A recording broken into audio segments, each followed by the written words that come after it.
सूचना मिली है तो इस वक्त की आपको ये बड़ी खबर बता रहे हैं। बड़बिल बैंक में 19 जनवरी को लूट की घटना को अंजाम दिया गया।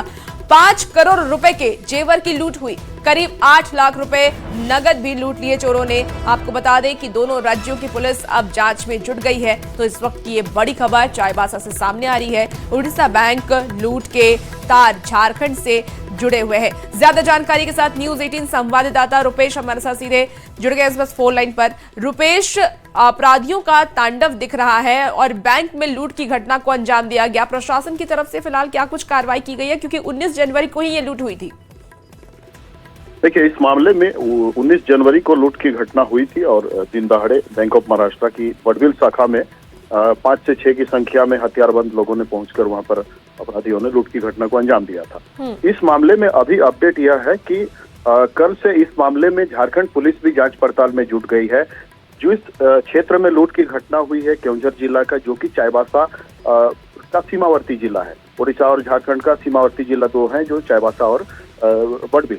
तो उड़ीसा पुलिस को ये सूचना या संकेत मिले हैं कि जो अपराधी लूटकांड की घटना को अंजाम देने के बाद उस क्षेत्र से नोआमुंडी किरीबुरु आदि क्षेत्र जो सटा हुआ है, इधर चाईबासा की ओर भागने के संकेत मिले हैं पुलिस को। उस आधार पर चाईबासा पुलिस का भी उड़ीसा पुलिस सहयोग ले रही है और कल एक टीम उड़ीसा पुलिस की चाईबासा पहुंची थी, जिसने मुख्य जो मार्ग है उसमें मौजूद जो सीसीटीवी हैं उन्हें खंगाला है कि इधर से वाहन से अगर संभावित उनके भागने की जो संकेत मिले हैं तो खंगाला जा रहा है। चाईबासा पुलिस के जो किरीबुरु डीएसपी हैं वो भी कल बड़बिल पहुंचकर इस लूटकांड की घटना के बारे में उन्होंने भी अनुसंधान शुरू किया है। बिल्कुल। और उड़ीसा पुलिस के वरीय अधिकारी जैसे डीआईजी भी वहां पर पहुंचे हुए थे और इस पूरी बिल्कुल रुपेश, और देखना होगा कि अब कब तक प्रशासन की तरफ से उनकी गिरफ्तारी होती है, क्योंकि पहचान तो कर ली गई होगी, सीसीटीवी के माध्यम से उनकी पहचान हो गई होगी। अब देखना होगा गिरफ्तारी कब तक प्रशासन की तरफ से की जाती है। बहुत शुक्रिया जानकारी के लिए रुपेश।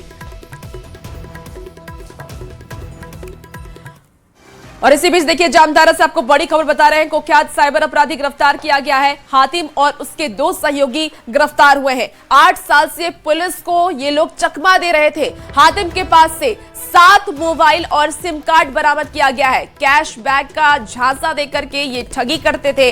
2018 में हातिम को सजा हुई थी, तो जेल से निकलने के बाद ही साइबर ठगी की इस वारदात को अंजाम दिया गया। आपको बता दें कि साइबर ठगी नारायणपुर थाना क्षेत्र से उनकी गिरफ्तारी हुई है। बड़ी खबर जामतारा से बता रहे हैं, जहां आपको बता दें कि 8 साल से पुलिस को ये लोग चकमा दे रहे थे। हातिम के पास से 7 मोबाइल और सिम कार्ड बरामद किया गया है।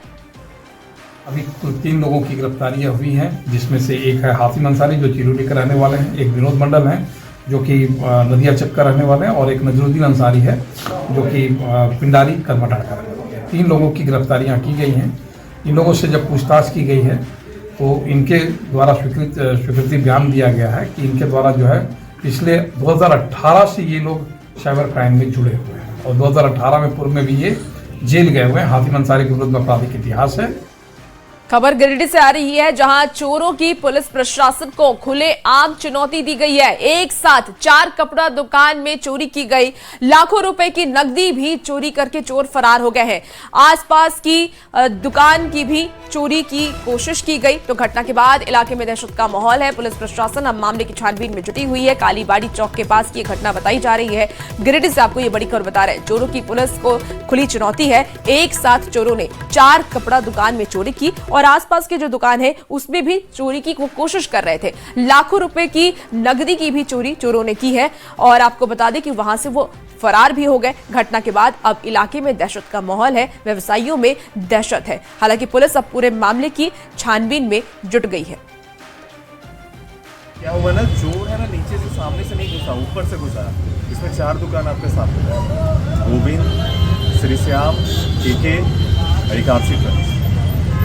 और इसमें बहुत ज़्यादा ये मान लें कि 1-2 का काम नहीं है, इसमें और भी ज़्यादा 5-6 लोग हो सकता है। एक लमसम मेरे को आइडिया लग रहा है। आपकी दुकान से कितने लॉक तोड़ा गया है, काटा गया नहीं है। सबसे बड़ी चीज़ है कि आगे से न तो कहीं शटर कटा है या दीवार में कोई संद मारी है, सारी चीज़ें पीछे से हुई है। पीछे में भी हम लोग देख रहे हैं ऊंची बिल्डिंग है, और चीज़ों को समझने का प्रयास किया जा रहा है कि किस तरह से चोरी हुआ है। और और जो भी स्टाफ वगैरह है सबका डिटेल्स मांगा जा रहा है। एक्सपर्ट की टीम भी आई हुई है फिंगरप्रिंट की। हम लोग हर जगह से जो भी पॉसिबल है साइंटिफिक एविडेंस उसको कलेक्ट कर रहे हैं, केस डिटेक्शन के लिए प्रयास कर। इसी बीच खबर सिमडेगा से आ रही है, जहां बुजुर्ग महिला की हत्या की गई है। डायन बिसाही के आरोप में हत्या की घटना को अंजाम दिया गया। कुल्हाड़ी से मार करके महिला की हत्या की गई तो पुलिस ने आरोपी को गिरफ्तार कर लिया है।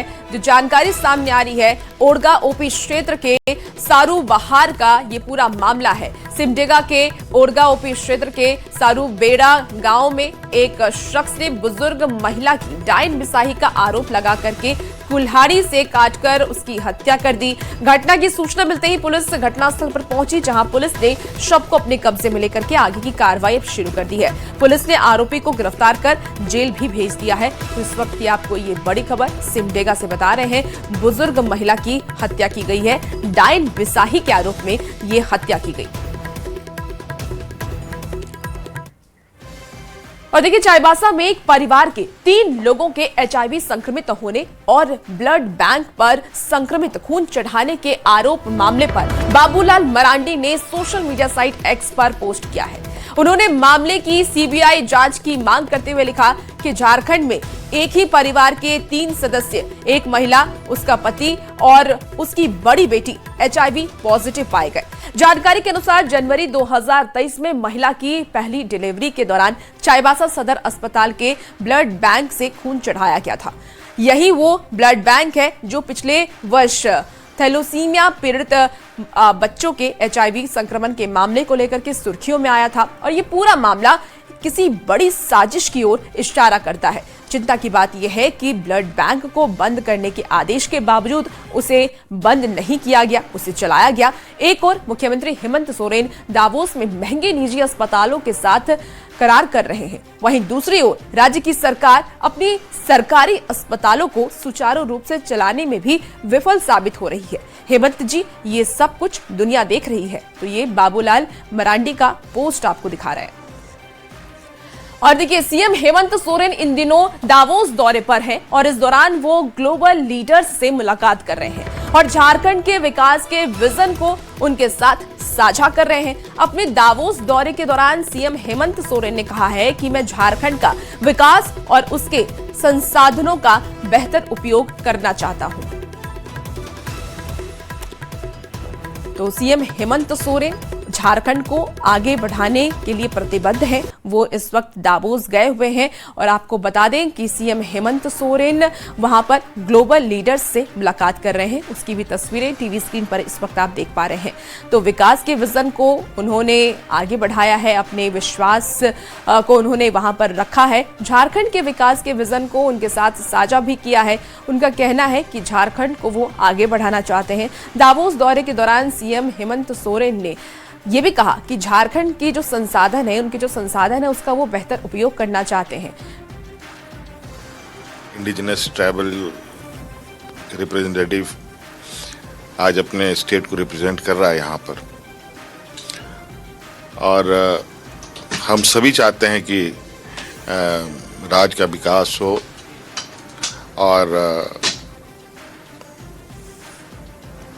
हमारे जो संसाधन हैं उन सब का बेहतर तरीके से उपयोग करते हुए अपने भविष्य को सुरक्षित करें। इसी बीच आपको राज्य से एक और बड़ी खबर बता दें, जहां मेगालिथिक को विश्व धरोहर के रूप में पहचान मिलेगी। तो लंदन में म्यूजियम ऑफ लंदन आर्कियोलॉजी के साथ विचार विमर्श हुआ है। पर्यटन मंत्री ने अंतरराष्ट्रीय मानकों के अनुरूप संरक्षण तथा क्षमता विकास पर चर्चा की है। बड़ी खबर आपको इस वक्त राज्य से बता रहे हैं, जहां आपको बता दें कि पर्यटन मंत्री ने विकास को लेकर के चर्चा की है। मेगालिथिक को विश्व धरोहर के रूप में पहचान अब मिलने जा रही है। London of museum of London archaeology के साथ ये विचार विमर्श किया गया और आपको बता दें कि विश्व धरोहर के रूप में अब इसकी पहचान होगी। केंद्रीय मंत्री रामदास आठवले ने बयान दिया है और ये कहा कि झारखंड के निर्माण में शिबू सोरेन का बहुत बड़ा योगदान रहा है। उन्होंने ये बताया कि झारखंड एक ट्राइबल बहुल राज्य है और इसके लिए जेएमएम ने बड़ा आंदोलन भी किया था, जबकि अटल बिहारी वाजपेयी ने राज्य का गठन किया। आपको बता दें कि आठवले ने यह भी कहा है कि मोदी सरकार में वो तीसरी बार मंत्री बने हैं और एनडीए में रह करके विकास कार्य तेजी से वो कर रहे हैं। तेजी से विकास कार्य प्रधानमंत्री मोदी के संरक्षण में हुए भी हैं। उन्होंने मुद्रा योजना, आयुष्मान योजना, गैस कनेक्शन और बैंक खातों की उपलब्धियां भी गिनाई हैं। और क्या कुछ कहना चाहिए आपको सुनाते हैं। मतलब शिबू सोरेन जी का बहुत बड़ा योगदान रहा है।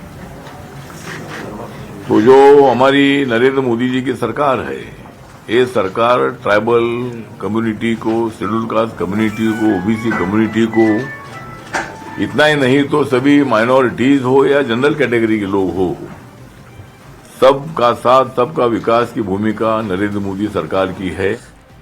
देखिए, झारखंड नगर निकाय चुनाव से पहले वैलेट बनाम ईवीएम पर सत्ता पक्ष और विपक्ष आमने सामने है। निकाय चुनाव में वैलेट के इस्तेमाल के निर्णय पर बीजेपी ने सवाल उठाए हैं। सीपी सिंह ने चुनाव में भारी गड़बड़ी की आशंका जताई। वहीं जेएमएम, कांग्रेस और आरजेडी ने सीपी सिंह के आरोपों को विवादास्पद बताया है, हास्यास्पद बताया है। वैलेट से जहां वोट हुआ उनका सुपड़ा साफ हो गया, इसलिए वो डरे हुए हैं। से क्यों नहीं कर रहे हैं आप चुनाव जीत के आए हैं, बैलेट से आए हैं क्या?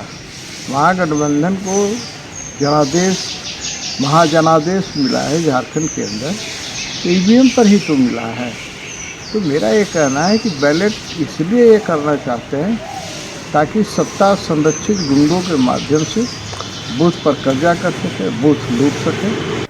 बैलेट पेपर पर जिस प्रदेश में चुनाव हुए, तेलंगाना में भी बैलेट पेपर पर चुनाव हुआ, भारतीय जनता पार्टी का सुपड़ा साफ हो गया। मतलब जनता आपको नकार दिया है। सिर्फ ईवीएम पर भरोसा भारतीय जनता पार्टी को इसलिए है कि ईवीएम के जरिए वो वोट चोरी कर सकते हैं और वोट चोरी करके वो चुनाव जीत सकते हैं। देखिए, सिमडेगा नगर निकाय चुनाव में ओबीसी का आरक्षण शून्य कर दिया गया है, जिससे कि नाराज पिछड़ी जाति नगर निकाय संघर्ष समिति ने प्रिंस चौक से अपने हक और अधिकार की आवाज बुलंद करते हुए मशाल जुलूस निकाला। नगर निकाय चुनाव में आरक्षण की मांग करते हुए सरकार ने इसके खिलाफ वो नारेबाजी करते हुए नजर आए। उसकी तस्वीरें भी टीवी स्क्रीन पर आपको दिखा रहे हैं। आपको बता दें कि सीएम हेमंत सोरेन का उन्होंने पुतला दहन भी किया है। प्रदर्शनकारियों ने साफ कहा है कि अगर पिछड़ी जाति को आरक्षण नहीं मिलता है तो वो आगे भी इसी तरीके से प्रदर्शन करते रहेंगे।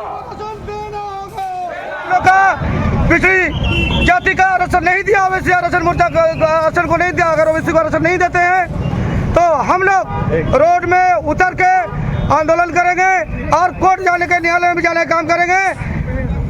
हेमंत सरकार को हम लोग का आरक्षण देना होगा, अगर नहीं देते तो चरणबद्ध आंदोलन हम लोग। दिल्ली में प्रधानमंत्री नरेंद्र मोदी ने आदिवासी समाज को लेकर के बड़ा बयान दिया है। उन्होंने कहा कि दशकों तक आदिवासी समाज को केवल वोट बैंक के रूप में देखा गया, लेकिन बीजेपी ने हमेशा संवेदनशीलता और समान भाव के साथ उनके कल्याण के लिए काम किया है। तक आदिवासी समाज को सिर्फ वोट बैंक से जोड़कर देखा गया, लेकिन संवेदनशील भाजपा के हमारे संस्कारों ने समाज के प्रति समान भाव की हमारी परंपरा के कारण भाजपा ने आदिवासियों में भी सबसे पिछड़ी जनजातियों की पीड़ा को समझा, उनके विकास के लिए पीएम जनमन योजना बनाई। मधुपुर में बीजेपी सांसद निशिकांत दुबे ने काली मंदिर बनाए जाने की बात कही है और इस पर इरफान अंसारी ने कहा कि मधुपुर का लालगढ़ अब शांत हो चुका है। भाई भाई के बीच का विवाद था जिसे सुलझा लिया गया है। इरफान अंसारी ने निशिकांत को सलाह देते हुए कहा कि लालगढ़ के बजाय पथरौल में मां काली का मंदिर है, जिसे भव्य बनाए। मैं भी मंदिर बनाने में मदद करूंगा। मंदिर बनाने में मुझे कोई आपत्ति भी नहीं है। श्रद्धालुओं की आस्था उस मंदिर से जुड़ी है। तो हम चाहेंगे कि निश्चित तौर पर मंदिर बने, मुझे कोई आपत्ति नहीं है। हाँ, आपने अगर संकल्प लिया है, मैंने तो देखा है ट्विटर पर, तो लालगढ़ पे नहीं बल्कि पथरौल जो है वहाँ बड़े पैमाने पे हमारे श्रद्धालु आते हैं वहाँ, और वहाँ एक आवश्यक भी है मंदिर। तो अगर आप बड़ा दिल दिखाते हैं तो वहाँ आप बनाते हैं, तो इरफान सर आपको वेलकम करेगा। पथरौल में काली मंदिर है, वहाँ बहुत पुराना मंदिर है हमारा, हम लोग सारे लोग जाते हैं वहाँ, देखते हैं, लाखों लाख श्रद्धालु वहाँ विजिट करते हैं, अपनी मन्नतें मांगते हैं, उनकी मन्नतें पूरी होती है। तो मैं तो चाहूँगा अगर आप अगर ऐलान कर देते हैं पथरोड में बनाने का, तो हम भी आपको चंदा दे देंगे। हम भी अगर आप बड़ा बनाएंगे तो छोटा हम भी बना देंगे मंदिर, काली मंदिर। सहयोग करेंगे बिल्कुल। चलिए खबरों में आगे बढ़ेंगे। खबर अब जामताड़ा से है, जहां बिंदा पाथर में बीजेपी ने आक्रोश मशाल जुलूस निकाला है। उत्तम मंडल हत्याकांड के फरार आरोपियों की गिरफ्तारी की मांग को लेकर के मशाल जुलूस निकाला गया। इसमें पूर्व मंत्री सत्यानंद झा, इसके साथ ही जिला अध्यक्ष सुमित शरण और प्रदेश परिषद अध्यक्ष माधव चंद्र महतो के साथ सैकड़ों कार्यकर्ता शामिल हुए। जुलूस के दौरान हेमंत सरकार और पुलिस प्रशासन के खिलाफ आक्रोशपूर्ण नारे भी लगाए गए हैं। बीजेपी ने थाना प्रभारी को ज्ञापन सौंप करके फरार आरोपियों की तुरंत गिरफ्तारी और मृतक परिवार की सुरक्षा की मांग की। 3 लोगों को पकड़ पाई है, 2 लोग जो पुलिस के पकड़ से बाहर है। किसका दबाव है पुलिस पर? पुलिस किसके इशारे पे काम कर रही है?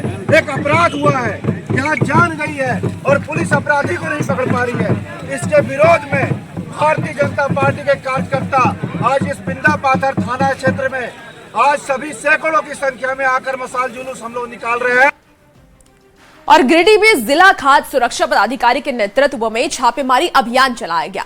विभाग की छापेमारी में बाजार में हड़कंप मचाकर रख दिया है। देखते ही देखते कई दुकानदार अपनी अपनी दुकान से एक्सपायरी और नकली सामानों को छिपाने लगे। हालांकि इसके बाद भी कई दुकानों से एक्सपायरी खाने का सामान जब्त किया गया। टीम ने बगैर फूड लाइसेंस के दुकान संचालित करने वाले दुकानदारों को कड़ी फटकार भी लगाई है और उनसे जुर्माना भी वसूला गया कि बहुत सारी दुकानों का बिना फूड लाइसेंस के ही वो लोग संचालन कर रहे हैं, जो कि खाद्य सुरक्षा मानक अधिनियम 2006 का के धारा 63 को उल्लंघन है। इसमें 10 लाख तक का जुर्माना का प्रावधान है। इसके अलावा हमने देखा है बहुत सारे दुकानों में बिना डेट, बैच नंबर और एक्सपायरी डेट का चिप्स भी बेचा जा रहा है। चलिए खबर अब पलामू से है, जहां पिछले 2 सालों से लंबित छात्रवृत्ति भुगतान को लेकर के छात्र छात्राओं का आंदोलन तेज हो गया है। आइसा के बैनर तले सैकड़ों छात्र छात्राओं ने मेदिनीनगर कलेक्ट्रेट का घेराव किया और सरकार के खिलाफ जमकर नारेबाजी की। छात्र नेताओं ने चेतावनी दी है कि जल्द छात्रवृत्ति नहीं मिली तो आंदोलन को गांव-गांव तक फैलाया जाएगा। 2 सालों से जो छात्रवृत्ति होता है, पोस्ट मैट्रिक छात्रवृत्ति, अभी तक क्या बोलते हैं कि यहाँ के राज्य सरकार नहीं दिया है। हम लोग मांग करते हैं कि 2 सालों से छात्रवृत्ति आप क्यों नहीं दे रहे हैं? 2 साल पहले हम लोग का भी छात्रवृत्ति साइकिल का पैसा भी नहीं आया है और हम लोग का पढ़ने में बहुत कठिनाई हो रही है। इतना पैसा लग रहा है कि आदमी छोड़ दे रहा है, आगे नहीं सक्सेस हो पा रहा है। 2 साल से हम लोग की छात्रवृत्ति नहीं मिल रहा है, इसीलिए हम लोग बहुत कठिनाइयों का सामना करना पड़ता है, क्योंकि बहुत मतलब महंगाई हो गया है ये सब के लिए। तो जो गरीब घर के हैं उन लोग को ये सपना पूरा नहीं होता है।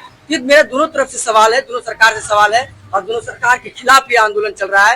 राज्य सरकार अपना जो उसका भागीदारी है वो अपना निभाए और केंद्र सरकार जो राशि वो दे और छात्रों का पढ़ाई वंचित हो रहा है। चलिए खबर अब रांची से है, जहां कोरोना महामारी की भयावह यादें आज भी राज्य के कई डॉक्टरों के परिवार झेल रहे हैं। कोरोना काल में जान की परवाह किए बिना सेवा करने वाले झारखंड के 60 से ज्यादा डॉक्टरों की मौत हो गई थी, लेकिन उनके परिवारजनों को अब तक मुआवजा नहीं मिला है। इंडियन मेडिकल एसोसिएशन झारखंड लगातार सरकार पर दबाव बना रहा है और इस मुद्दे पर 3 सदस्यीय विशेष टीम का गठन भी किया गया है। इस मुद्दे पर बीजेपी और सत्ताधारी दलों के बीच सियासत भी तेज हो गई है। उनके लिए आज कमेटी एक बना दिया गया है। डॉक्टर RS दास हमारे वरिष्ठ चिकित्सक हैं और झारखंड स्टेट IMA के उपाध्यक्ष भी हैं। उनके नेतृत्व में जो है एक कमेटी बना दी गई है। वो हैं, उसमें एक डॉक्टर शंभू प्रसाद हैं जो HBI के डॉक्टर हैं, एक डॉक्टर रमाधीन है।